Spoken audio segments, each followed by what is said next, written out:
बहुत दिनों की बात है महाराज जी। भगवान सरकार की तो कृपा रहते ही थी। तो एक समय की बात है कि हमारे कान में दर्द हुआ, बहुत जोर का दर्द, और हमें बिल्कुल अच्छा नहीं लगता था, न दवाई न दारू, अभाव था पैसों का किसी तरह से। हमने सुना कि जबलपुर में फ्री की दवाई होती मेडिकल कॉलेज, तो हमने किसी को बताया नहीं और सीधे जबलपुर निकल गए। जबलपुर जाकर के और वहां पर एक ईश्वरी चरण शुक्ला थे, विद्याचरण के भाई, जो उस समय मुख्यमंत्री थे विद्याचरण, तो उनके भैया थे, ईश्वरी चरण शुक्ला नाम था उनका। तो वो वहाँ डॉक्टर थे, बड़े अधिकारी थे, उनसे जाकर के हम मिले। ऑपरेशन की बात है, तो हम उनसे जाकर के मिले। हम जाकर के मिले कि साहब हम गरीब आदमी हैं, हमारे पास पैसे नहीं है, अगर कृपा हो तो हम आप थोड़ी हमारा इलाज कर दीजिए। तो उनको दया आ गई। उन्होंने कहा ठीक है, कल सुबह आ जाना 9 बजे। तो हम दूसरे दिन जब सवेरे 9 बजे जाते हैं तो उन्होंने हमको जैसे देखा तो बुला लिया, भीड़ तो बहुत थी लेकिन बुला लिया मेरी तरफ। उन्होंने हमारा कान देखा, कान देखने के बाद कहा कि आपका ऑपरेशन होगा, ऑपरेशन होगा। इतना दर्द होता था हमारा, इधर से पेट सब तकलीफ होती। कहा तुम्हारा बेटा ऑपरेशन होगा, तो एक काम करना कि कल किसी को साथ में लेते आना जो तुम्हारे रिश्तेदार कोई हो। अब महाराज जी हमारा उधर तो कोई रिश्तेदार तो था नहीं, पर एक रिश्तेदार थे, तो उनके घर में गए, वो पुलिस में थे, तो जो उनकी पत्नी थी वो हम लोगों से संबंध था उसका। तो उससे हमने कहा कि भाई कल हमारा ऑपरेशन होना है और हम आज जा करके एडमिट होंगे अस्पताल में रात में, तो आप लोग सुबह आ जाइएगा, क्योंकि उन डॉक्टर साहब ने कहा कि एक आदमी जरूरी है, तो आप आ जाइएगा। तो उन्होंने हामी भर लिया महाराज कि हम आएंगे। अब इधर मैं एडमिट हो गया, मेरे साथ में कोई नहीं। अब मेरे तो स्वामी जी भगवान के अलावा कौन। अब मुझे क्योंकि अब चिंता हुई कि पता नहीं वो आते हैं कि नहीं आते हैं, बिना मन का तो कहा है कि आएंगे, लेकिन चिंता हो गई महाराज, चिंता हो गई। आखिर कुछ नहीं, भगवान के भरोसे से वो होना हो, मरना तो है ही है, चलो ऐसे ही सही। तो जब मुझे रात भर नींद नहीं आई महाराज, वहां पर भोजन वोजन नहीं दिया गया और भी परहेज कराए जिससे कोई परेशानी ना आवे। तो जब सवेरा हुआ महाराज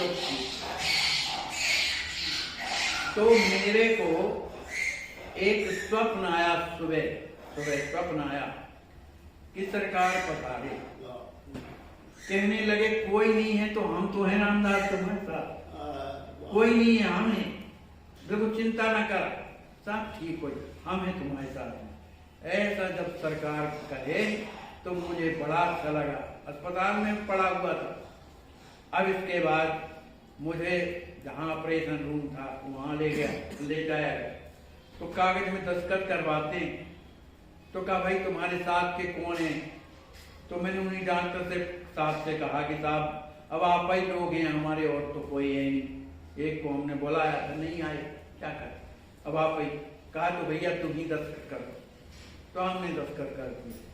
इसके बाद फिर हमको बेहोश किया गया, इधर हड्डी काटी गई महाराज, अंदर से ऑपरेशन किया है। अब साथ में कोई नहीं, बड़ा ऑपरेशन था, एक दिन में होश तो आना नहीं था।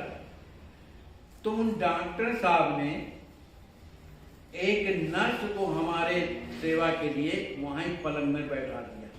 वो जात की क्या नाम से वो होते ना, एक कुर्मी पटेल, तो वो लड़की थी, तो पढ़ने वाली लड़की थी कि भाई जब तक इनको होश ना आए जब तक तुम इनके पास रहो। तो बेचारी रात भर बैठी रही। दूसरा दिन जब हुआ महाराज तो मेरे को आंखें धीरे धीरे खुल रही थी, मेरे को पूरा बिल्डिंग जो है घूमती हुई नजर आ रही थी। तो मेरी आवाज भी नहीं निकल रही थी महाराज। तो मैंने धीरे से पूछा भाई मैं कहाँ हूँ, ऐसा कुछ मैं बोला। तो वो जो लड़की थी उस मेरे सिर में हाथ धर के बोली, भैया घबराओ नहीं, तुम्हारा ऑपरेशन हुआ है ना, जबलपुर में भर्ती हो। तब मुझे कुछ होश आया, फिर वो जा करके जो भी और दवाई वगैरह थी वो ला करके दिया। कहा भैया आप बिल्कुल चिंता न करना, मैं तुम्हारे साथ में रहूंगी। डॉक्टर साहब ने बोल दिया है कि जब तक इनकी स्थिति ठीक नहीं, जब तक उनकी सेवा करें। अब महाराज जी वो सेवा करने लगे। दूसरे तीसरे दिन महाराज जी, अब रक्षाबंधन का त्योहार था, तो मेरे हृदय में भावना आई कि मैं चलो भाई गाँव अब जाऊं। तो मैंने उस लड़की से कहा, मैंने कहा बहन जी मेरी इच्छा हो रही कि घर जाऊं। वो कहने लगी, भैया आप नहीं जानते हैं, आपका ऑपरेशन हुआ है, हड्डी काटी गई, उसके अंदर से ऑपरेशन हुआ है, आप स्वस्थ नहीं है, आप चक्कर में गिर पड़ेंगे, आप न जाइए। आप रह गई रक्षाबंधन की बात, तो कोई बात नहीं है, अगले साल आप मना लेना, लेकिन अभी जाने योग्य नहीं। वो जिस दिन रक्षाबंधन था महाराज जी, तो राखी ले आई, मिठाई लाई और बैठाया उसने, और महाराज रोते हुए उसने मेरे को रक्षाबंधन मांगा और कहने लगी, भैया मेरे कोई भाई नहीं, भगवान ने मुझे भाई दिया। महाराज इतनी सेवा उसने की मेरी कि कौन मेरी सेवा करता।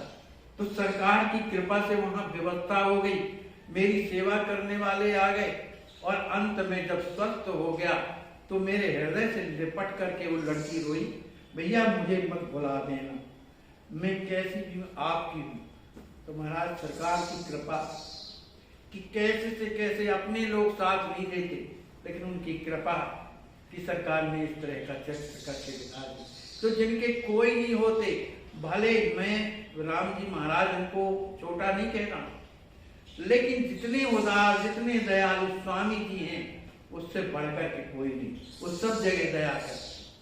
बोलिए श्री सतगुरुदेव भगवान की जय।